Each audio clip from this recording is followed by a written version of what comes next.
Türkmenistanlı yeni bir aktivisti Türkiye'den deportasiya edilmek hopu avanyar. Umida Bekçanovanın 29. mayda İstanbul'da rayet eşikli näwelli adamlar tarapından saklanıp sonra deportasiya merkezine uğradılandığını kararsız neşir Türkmen News aktivistin egindeşlerine talgılanıp 31. mayda haber verdi. Tanimal blogger Umida Bekçanovanın häzir İstanbul'un deportasiya merkezlerinin biri olan Çatalca İnçegiz geri gönderme merkezi adlı idarasında saklanyanlığını onun egindeşi Umid Kuzubayev Azatlık Radyosu'na 2. iyunda Türkiye'den haber verdi. Häzirki pursatda Çatalca İncegiz izin uğratma merkezinde advokatlar yanına bardı, özünden haber aldı. Azrak korkuttur, yöne sağlık yağdayı boğu. Sonra onu saat 9'da da Umida Bekçanovan'ın özü bilen hem 3 minutlar gürleşip bildim. Umid Kuzubayev, Umida'nın saklanyan şertleri varada hem gurrun berenligini aytdı. Umida'nın beren gurrunu yatarada yer yok. Bir komutan içinde 15-20 adam yer var deydi. Yöne 1200'lük orunlu bir ayalların saklanırken yer ekeni. Yöne ünsümü çeken yeri birce Türkmenem yok şotayda bir yekece men var diye. Kuzubayev'in sözlerine göre aklavçılar Bekçanovan'ın Türkmenistan'a uğradılmağının önünü almak için suud arkalı çare görmeye tinanşarlar.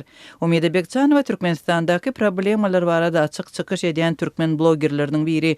Ol Türkmenistanlıların arasında meşhur HSM haberleri Telegram kanalının hem de HSM ve Taga YouTube kanallarının avtori ve redaktori.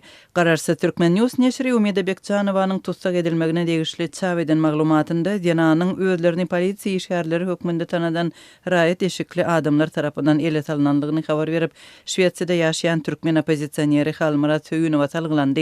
Halmurat Höyünov Umida Bekçanovan'ın tutsak edilmegi bilen bagly ýagdaý barada Azatlyk Radyosu'na şeýle gurrun berdi. 29. mayda öğlen geç öğlen Umida'nın yaşayan öyüne İstanbul'da o birazdan eşikli adamlar geldiler. Ödümü sadistik tanıdıktırlar. Yani Umida'nın öyde yok. Gelini var eken. Gelen adamlar gelini rısattırlar. Sen Umida'nın tıpıtları bolmadı. Sen af gidiyor. Departasyonlu ağabey kadar basas neymedir. Sportuluşturlar. Sen son gelsin ipaytti. Bariya olanı yankı polisler bana o tutup alıp gidiyorlar. Biz orada alıp gidilen sağladığında yamiksan advokat harekete giyildi. Ondan başıncım gidip advokatlar haytı yemede departasyonlu ağabeyde saklanayanın belliler.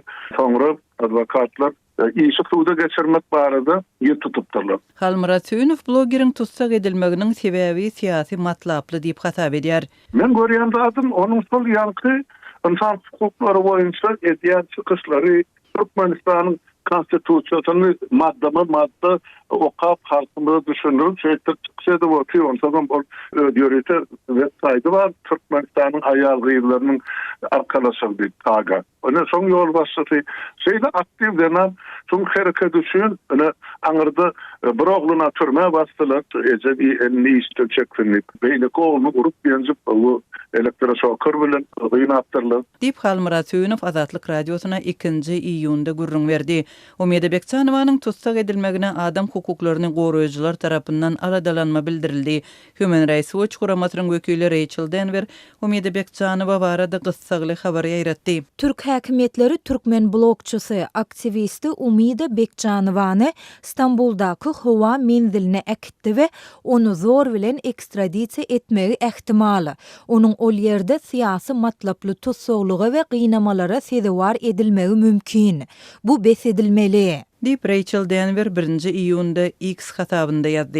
Türkiye'de kanun esasında yaşayan Türkmen opozisiya aktivisti Umida Bekçanova Türkmenistan'a ekstradisiya edilmek hopu bilen öň hem ýüzüýiz bolupdy.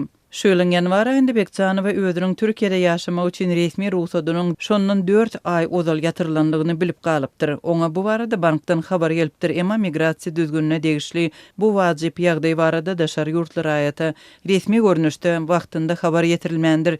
Umida Bekçanova bir näçe ýyl bäri Türkiýede kanuny esasda ýaşaýar we zähmet çeker. Türkmenistan'daki problemalar barada açık çıkış edýän blogger ýanana näwelli adamlar tarapyndan bir näçe ýerde haýbat hem atylypdy. Türkmenistan'ın hökümetini açık tankid eden Türkmen raýatlary soňky 2 ýyl bäri Türkiýede izli-izine batyrşa tedi bar bolýar.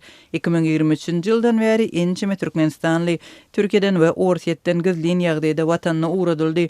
Olaryň arasynda Farhat Meymankuliýew, Mälik Berdi Allamradow, Röwşen Gylyjew, Döwran Imamow, Maksat Baýmuradow, Serdar Durduliýew we Merdan Muhammedow bar.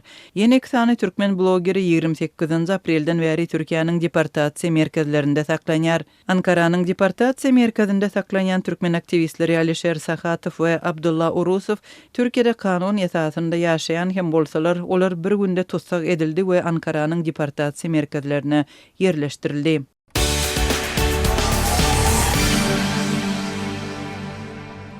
Aşgabatda bahar ve tumus aylarında howanyň maýlap daşarda çadır gurap toy märeke edýän raýatlaryň köpelmegi bilen köçelerde gurulýan göçme hajathanalaryň sany hem göz görteli artdy. Yerasty lagym turbolarynyň üstündäki çoyun gapaklary açylyp, olaryň ýokarsynda gurulýan wagtlaýyn hajathanalar ýaşaýjylarda şol sanda sürüjilerde nägilelik döredýär. Bu ýagdaýlar barada Azatlyk radiosynyň habarçysy 2-nji iýunda paýtagtdan maglumat berdi. Aşgabatyň ýaşaýyş toplumlarynda hojalyklaryň märeke çagyryp 2-3 kätede 4 günläp ýoly ýapyp üsmeleň etmek däwi giňden ýaýrady. Munyň çäginde üsmeleň edýän ýaşaýjylar çadyr gurap, lagym suw turbolarynyň üstündäki soyun gapagy açyp, onuň üstünde wagtlaýyn göçme hajathana kulbetine oturýarlar. Dip ýagdaýlardan habarly Aşgabatly ýaşaýjy anonimlik şertinde aýtdy. Çağırılan mehmanlaryň tebii hajatlaryny berjaý etmegine niýetlenen hajathanalara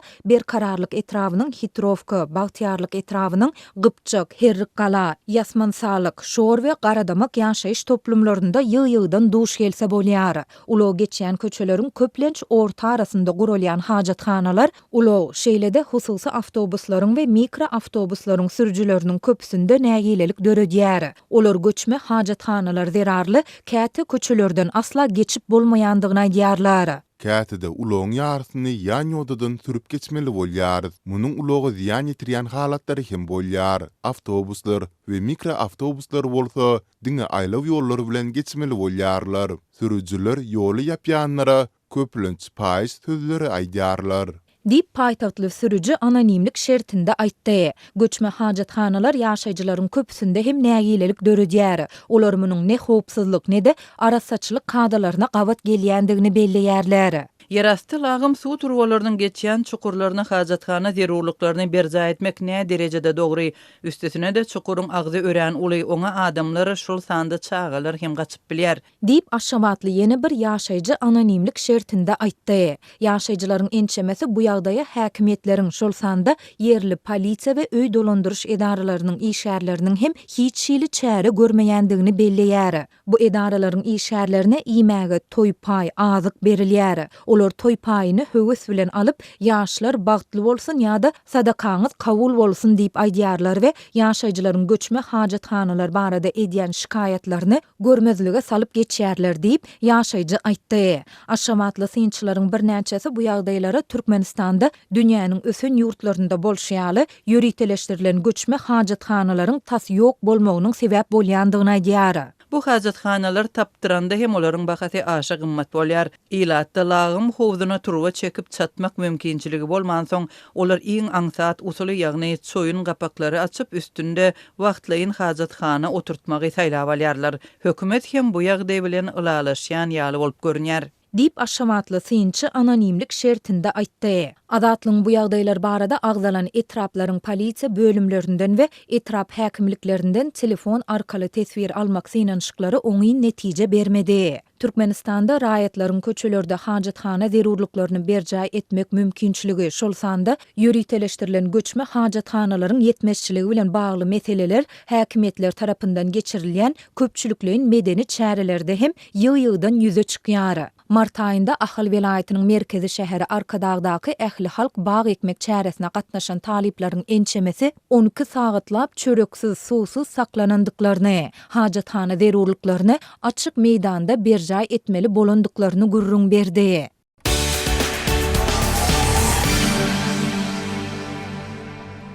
Ikinci iýunda Ukrainanyň we Russiýanyň wekilletleri Stambulda paragçylyk keplesikleriniň nowatdaky tapgyryny geçirýärler. Sol bir wagtda iki ýurdun arasynda dowam edýän urusda howa hüjümleri güýçlenip, ýagdaý hasda itileşýär. Russiýanyň döwlet habar teristleriniň maglumatyna görä, Kremlin gepleşikçiler topary 1 iýunda aksam Stambuluň Atatürk howa menziline gelip düşdi. Kiýewiň çap eden prezident fermanyna görä, Ukraina wekiliyetine gorunmak ministri Rustem Umerov ýol başçylyk eder. Ukrainanyň delegasiýasyna azyndan 10dan gowrak resminiň gatnaşjakdygy habar berilýär. Amerikanyň döwlet departamenti döwlet sekretary Marco Rubio'nyň 1 iýunda Rus kärdesi Sergey Lavrov bilen telefon arkaly gepleşik geçirendigini ma'lum etdi.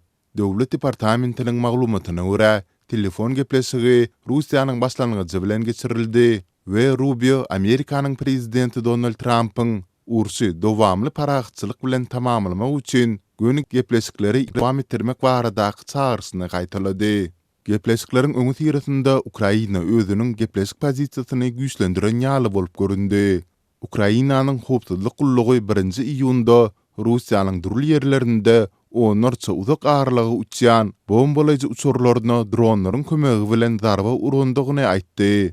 Bu dronların ýurda yük maşinlarında, ağaç kaplarda gidilin getirilendigi we goly ýerlerden uçurulandygy aýdylýar. Ukrainanyň prezidenti Vladimir Zelenski bu operasiýanyň ören ajaýyp netije bilen tamamlanandygyny aýtdy we onuň taýýarlygyna 1,5 ýyldan gowrak wagt gidendigini belledi. Hüjümde 40 çelini bombalayıcı uçuruň sany alınandygy aýdylýar.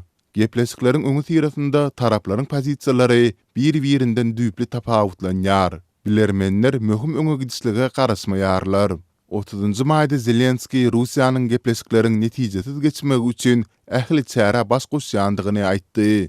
Bu beýanat Ukrainanyň 2-nji ýer şäherine garşy amala aşyrylan uly gowrumly dron hüjümünden soň edildi. Harkiwe edilen sol hüjümde onlarça adam yaralanyp, Kiýewe edilen birnäçe howa zarbasynda bolsa, ýaşaýyş jaýlaryna we raýat infrastrukturasyna zepir etdi. Ukraina aprel aýynda Amerika tarapyndan teklip edilen 30 günlük ok atyşygy bet etmek meýilnamasyna razy boldy. Ýöne Russiýa muňa garşy çykdy. Ukrainanyň käbir ýaranlary Russiýanyň prezidenti Vladimir Putin'i harby ýagdaýdan peýdalanmak üçin gepleşikleri ýyda çekmekde aýplaýarlar. Ýetki we weýrançylyk esasan raýat infrastrukturasyna gönükdirilýär. Russiýa raýat maksatly detallary nişana almaýandygyny aýtsa-da, sowutnamalar munyň tersine görkezýär. Prezident Trump'yň ýörüti wekili Kate Kellogg ABC teleýaýlamyna beren interwýusynda Amerikanyň, Germaniýanyň, Fransiýanyň we Britaniýanyň resmiýetleriniň hem Stambulda boljakdygyny aýtdy. Russiýa bu dusukda paraxçylyk sertlerini öz içinde jemleýän memorandumuny hödürlejakdygyny ma'lum etdi. Ukraina gepleşiklere gatnaşmaga taýýardygyny aýtdy. Ýöne ilki bilen Russiýanyň tekliplerini görmek itileýändigini belledi. Ukrainanyň Suspilna teleýaýlamy Kiýewiň Stambulda hödürlemekçi bolýan memorandumunyň jikme-jiklerini ma'lum etdi. Rus habar agentlikleri Moskwanyň wekiliyetiniň ýolbaşçysy Vladimir Medinskiýiň bu resmi namany alandygyny habar berdiler. Ukrainanyň memorandumunda esasy ýagdaýlar hökmünde dowly derejede ok atyşygy bet etmek we ynamy güýçlendirmek üçin ynsanperwer çärelerin görülmegi talap edilýär. Resmi namada şeýlede Ukrainanyň bir tarap bolmagy öz üstüne almaýandygy, onuň Ýewro-Atlantik jemgyýetiniň agzasy bolup, Ýewropa Birleşigine agza bolmagy öz erkinde taýlap biljekdigi, NATO'nyň düzümine kabul edilmeginiň bolsa agza ýurtlaryň özara ylalasygyna bagly boljakdygy aýdylýar. Moskwa Ukrainanyň bir taraplygyny we NATO agzalygyny finansmazlygyny talap edýär. Zelenski bu talaplary öňden bäri reddedip gelýär. Memorandumda Russiýa garşy girdilen sanksiýalaryň diňe belli şertler ýerine ýetirilen ýagdaýynda we kim-kimden aýrylmagynyň mümkindigi bellenilýär. Käbir çäklendirmeleri belli şertleriň ýerine ýetirilmegine baglylykda tapgyrlan ýagdaýda aýrymak mümkin. Zerur bolsa sanksiýalaryň täzeden girdilmegi üçin ýürüti mexanizm hem saklanyp galýar. Russiýanyň doňdurulan döwlet aktivleri Ukrainany dikeltmek üçin ulanýarlar ýa-da Russiýa reparasiýalary töleýänse doňdurulan ýagdaýda galar dip memorandumda bellenilýär.